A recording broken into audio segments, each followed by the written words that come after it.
मुझे लगता है कि सबसे इम्पोर्टेंट जो फैक्टर रहा है वो जो एंटी करप्शन पे उनका बहुत जो टफ स्टांस रहा, वो फिर हर चीज़ को उसने मतलब ठीक रखा। अगर करप्शन को ही अलाउ कर देते फिर बाकी चीज़ें वर्क नहीं करती। और ये शायद ली क्वान यू की फोरसाइट थी कि उन्होंने इंडिया सेंस ऑफ डेमोक्रेसी या यूके डेमोक्रेसी नहीं लाया, क्योंकि ये कंट्रीज रिसोर्स रिच थे, इनके पास सॉर्ट ऑफ फेल होने का टाइम था।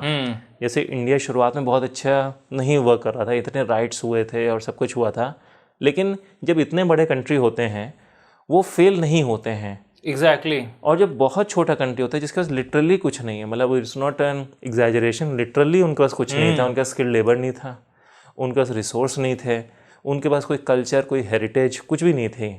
कि आप पास, कई बार होता है ना, पास्ट हेरिटेज इतनी स्ट्रांग होती है कि उससे एक टूरिज्म नहीं, वो पॉपुलेशन के अंदर एक कॉन्फिडेंस होता है कि हम इतने पुराने हैं तो हम आगे फिर राइज कर जाएंगे। इट वॉज बेसिकली एक आइलैंड जिसमें कुछ लोग रहते हैं जो कि ट्रेडिंग के लिए यूज़ होता है, और जो ट्रेड कराया करते थे ब्रिटिशर्स वो भी चले गए हैं, और जिस कंट्री का पार्ट होना चाहते हैं उन्होंने एक्सपेल कर दिया है।